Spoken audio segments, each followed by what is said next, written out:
Todo mundo falando em mudar sua vida em 180 dias. E se eu te disser que isso pode te frustrar mais ainda?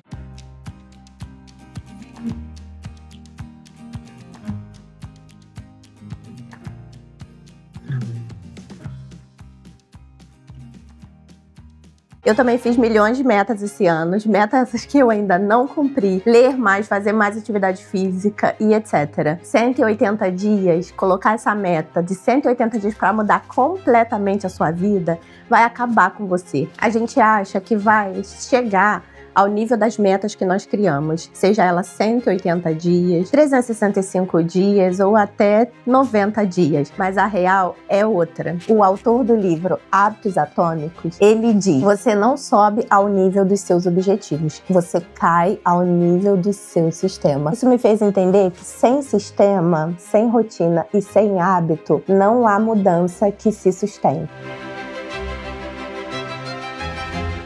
Sabe o que é que funciona de verdade? Começar pequeno. No livro, ele fala muito sobre o poder do 1%, que é você melhorar 1% todo dia. O que isso significa? Isso significa que se você, em 180 dias, for 1% melhor todos os dias, em 180 dias você consegue se tornar 180% melhor do que você é no dia que você começou.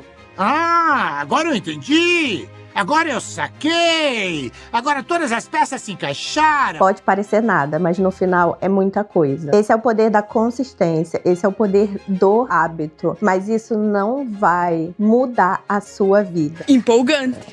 Esse é o poder da consistência, do passo pequeno, porém constante. O sucesso é o produto dos seus hábitos diários e não a transformação de uma vida inteira em apenas 180 dias. Não se deixe enganar e não engane você a você mesmo. Começa com 10 minutos de alguma coisa que você quer muito mudar, sem pensar na sua vida toda. Porque, obviamente, tem muitas coisas na nossa vida que a gente quer transformar do dia para a noite, mas não vai rolar. Você vai se frustrar, vai desistir e isso vai trazer mais tristeza para você. Começa com 10 minutos, seja aprender um idioma, começa a ler. Quer correr? Começa a caminhar. Quer aprender um novo idioma? Começa a ler um pouco. Começa a fazer num aplicativo. Quer ler um livro de 5.000 páginas? Começa com um de 100.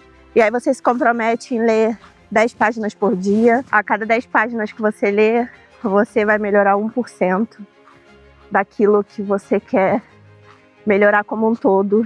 E aí sim você vai chegar aos seus objetivos. E aí quando você alcançar um objetivo, você vai estar tão feliz que vai começar a vir uma cadeia de objetivos. E aí sim, depois que você criou o hábito, depois que você aprendeu como é que funciona para você, vai tudo dar certo.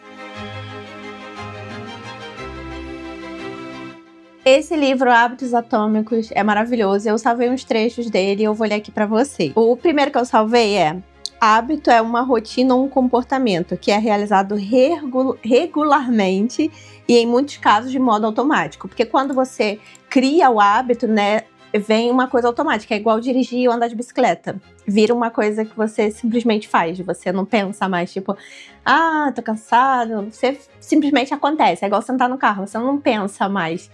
Vou fazer isso, vou fazer aquilo. Acontece. Dentre muitos que eu destaquei aqui, eu quero ler mais um com vocês, que é: a verdadeira mudança de comportamento é a mudança de identidade. Você não vai mudar o seu comportamento se você não mudar realmente de dentro para fora, se aquilo não for um desejo genuíno de mudança. Vou ler mais um destaque aqui do meu livro para vocês, que é: esse comportamento me ajuda a me tornar o tipo de pessoa que eu quero ser. Esse é o tipo de coisa que você tem que pensar. 180 dias não vai mudar a sua vida. Você não consegue mudar uma vida em 180 dias.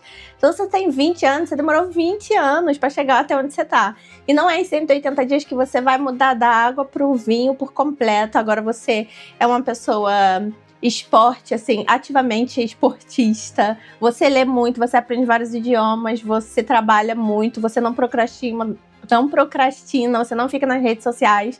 Isso não vai acontecer em 180 dias. 180 dias você consegue sim criar um hábito bom. mudar alguma coisa que você quer mudar dentro de você, alguma coisa que está ruim. Mas 180 dias para mudar uma vida inteira, que você demorou uma vida inteira para construir, não acontece. Não se iluda, não se deixe enganar com o milagre dos 180 dias. Em último, porque eu poderia falar muitos destaques aqui para vocês, mas vou falar um último aqui, que senão eu vou ler o livro todo. O último destaque que eu separei aqui para vocês é: ser pobre não é ter pouco dinheiro, é querer mais. Se seus desejos forem superiores ao que você gosta, você sempre ficará insatisfeito e estará perpetuamente atribuindo mais peso ao problema do que à solução. Então você não tem que buscar, você não precisa buscar por soluções rápidas e milagrosas, porque a mudança não acontece assim. 180 dias pode sim mudar alguma coisa em você, você pode conseguir começar a comer bem, cuidar mais de você mesmo, a começar um novo esporte, começar aos poucos, não virar uma esportista, ou começar a aprender alguma coisa, mas 180 dias não vai mudar a sua vida. E é isso, pessoal. Espero que vocês tenham gostado desse vídeo. É um vídeo sobre reflexões, eu gosto muito de ler e eu vou trazer aqui também no canal esse tipo de vídeo com reflexões a partir dos livros que eu leio. Eu espero que vocês tenham gostado. Se você gostou, deixa um comentário aí escrito Hábitos Atômicos, que foi o tema, né, de onde eu me inspirei para falar sobre esse assunto dos 180 dias milagrosos que vai mudar a sua vida. Não se esquece de se inscrever no canal, tem vídeo toda semana. E é isso, um beijo, tchau!